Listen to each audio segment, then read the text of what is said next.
आपण एका अशा विचित्र आणि थक्क करणाऱ्या रहस्यावर बोलणार आहोत, जे ऐकून आपण सगळेच नक्कीच आश्चर्यचकित हो.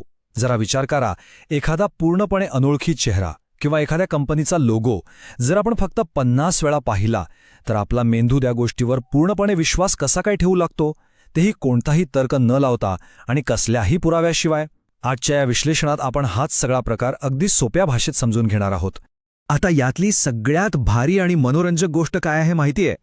हा जो न उलगडणारा विश्वास आहे ना, तोच आजच्या आधुनिक जाहिरातींचा, फोनमधल्या अल्गोरिदमचा आणि रोजच्या जगण्यातल्या प्रभावाचा मुख्य पाया आहे. हा प्रश्न आपण स्वतःला विचारणं खरंच खूप गरजेचं आहे, कारण नकळतपणे आपण सगळे रोज याच चक्रावर अवलंबून असतो. या संपूर्ण मानसिक प्रक्रियेला मानसशास्त्रात द मियर एक्सपोजर इफेक्ट असं म्हणतात. आता ही संकल्पना काय सांगते? तर आपण ज्या गोष्टींना आपली स्वतःची निवड किंवा आवडती गोष्ट मानतो ना, त्या कदाचित आपण स्वतःहून निवडलेल्याच नसतात. ऐकून थोडा धक्का बसला ना, पण हे अगदी खरं आहे. हाच तो प्रभाव आहे जो आपल्या विचारांवर आणि निर्णयांवर अगदी गुपचूप राज्य करत असतो. म्हणूनच इथं समजून घेण्यासारखा सगळ्यात महत्त्वाचा मुद्दा म्हणजे या मोठ्या मोठ्या कंपन्या टीव्ही, यूट्यूब, रस्त्यावरचे होर्डिंग्स किंवा अगदी स्पोर्ट्स स्टेडियममध्ये त्यांचे लोगो लावण्यासाठी एवढे अब्जावधी रुपये का खर्च करतायत. त्यांना काय एका रात्रीत आपला माल विकायचा नसतो, तर त्यांचं उद्दिष्ट यापेक्षा खूप मोठं आणि शक्तिशाली असतं. आणि ते म्हणजे आपल्या मेंदूमध्ये त्या ब्रँडची एक पक्की ओळख किंवा फॅमिलियॅरिटी निर्माण करणं. आता यामागचं थोडं विज्ञान समजून घेऊया. 1960च्या दशकात रॉबर्ट झायॉन्स या मानसशास्त्रज्ञाने एक भन्नाट शोध लावला. त्यांनी हे सिद्ध करून दाखवलं की लोक जितक्या जास्त वेळा एखाद्या गोष्टीच्या संपर्कात येतात, तितकी ती गोष्ट त्यांना शांतपणे आणि आपोआप आवडू लागते. विशेष म्हणजे आपल्याला या प्रक्रियेची साधी जाणीवसुद्धा नसते. रॉबर्ट झायॉन्स यांचा हा शोध खरोखरच मानवी मनाचं एक खूप मोठं गुपित उलगडून दाखवतो. आता यात आपली उत्क्रांती किंवा इव्होल्यूशन कशी भूमिका बजावतं हे पाहणं खूपच रंजक आहे.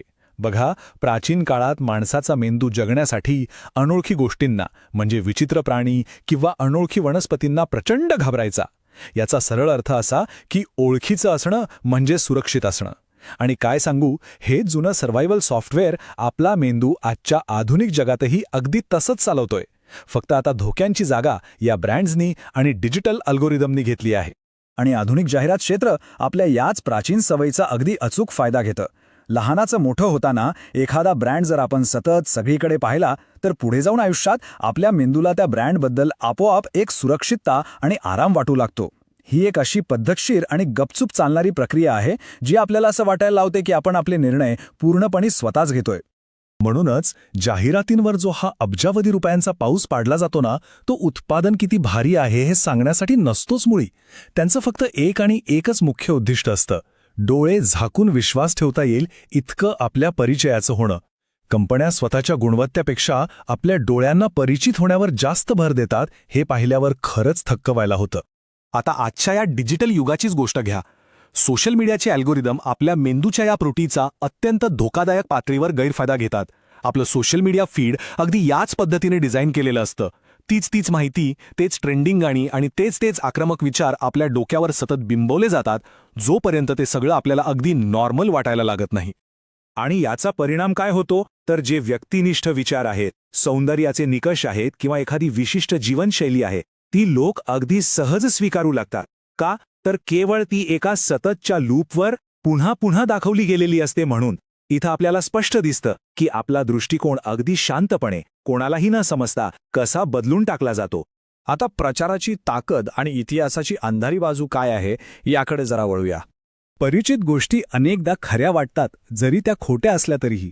हे वाक्य मियर एक्सपोजर इफेक्टचा सर्वात भयानक आणि गडद परिणाम अचूक पकडतं. जेव्हा एखादी राजकीय घोषणा, एखादी कथा किंवा बातम्यांचं चक्र लोकांसमोर पुन्हा आदळलं जातं, तेव्हा मानवी मेंदू केवळ त्या ओळखीच्या असण्यालाच पूर्ण सत्य समजण्याची घोडचूक करू लागतो. खरंच हा खूप गंभीरपणे विचार करायला लावणारा मुद्दा आहे. पण थांबा, ही सगळी घटना फक्त मार्केटिंग आणि राजकारणापुरतीच मर्यादित नाहीये बरं का. याचा आपल्या खाजगी आयुष्यावर आणि आपण सामायिक ठिकाणी लोकांशी कशी जवळीक निर्माण करतो, यावरही खूप खोलवर परिणाम होतो. व्यापार आणि आपले खाजगी संबंध यातली ही तुलना पाहिली तर या प्रभावाची खरी व्याप्ती आपल्या लक्षात येईल. अनेक अभ्यासांमधून असं समोर आलंय की आपण एकाच ठिकाणी वारंवार गेलो आणि त्याच लोकांना वारंवार पाहिलं की त्यांच्याबद्दलची आपली भावनिक जवळीक आपोआप वाढते. म्हणजेच काय तर प्रेम आणि मैत्री कधीकधी कुठल्याशा भव्य नशिबामुळे नाही तर केवळ एका साध्या ओळखीमुळे आणि एकमेकांना वारंवार पाहिल्यामुळे सुरू होते. आहे की नाही ही मानवी संबंधांची एक अतिशय रंजक बाजू. हे सगळं आपल्याला एका अत्यंत गंभीर सत्याची जाणीव करून देतं. मनाचा रोजचा आहार, आपलं हे जे डिजिटल वातावरण आहे ना, ते शेवटी आपल्या खऱ्याखुऱ्या व्यक्तिमत्वात मिसळून जातं. ते न संपणारे 24/7 चालणारे न्यूज चॅनल्स, त्या स्क्रोल करत राहणाऱ्या रील्स, ती सततची नकारात्मकता आणि जाणीवपूर्वक निर्माण केलेली भीती. आपण रोज जे काही पाहतो आणि ऐकतो अगदी तसाच्या तसंच आपण बनत जातो.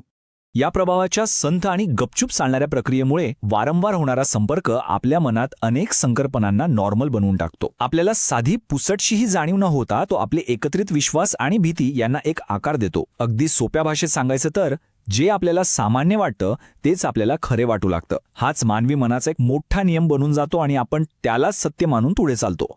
म्हणूनच आता आपण थोडं थांबून हा अत्यंत सखोल आणि तात्विक प्रश्न स्वतःला विचारला पाहिजे.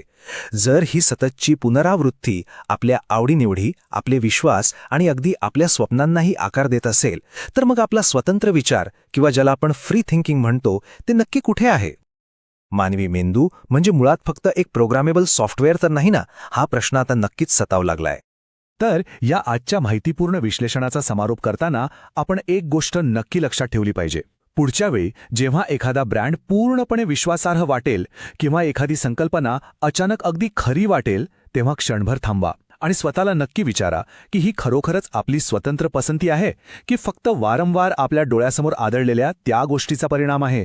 कारण सर्वात मोठी आणि शक्तिशाली हाताळणी किंवा मॅनिप्युलेशन हे कधीच जबरदस्तीने होत नाही, ते आपल्याला परिचित करून गुपचूप केलं जातं. जर ही लपलेली मानसिक सत्य अशी उलगडून पाहणं रंजक वाटलं असेल तर आपल्या द हॅलो इफेक्टवरील पुढील विश्लेषणासाठी नक्कीच तयार रहा. त्यात आपण पाहणार आहोत की आकर्षक लोकांना नेहमी जास्त यश का मिळतं. पण त्याआधी सबस्क्राईब करा आणि शेअर करा माझ्या चॅनलला.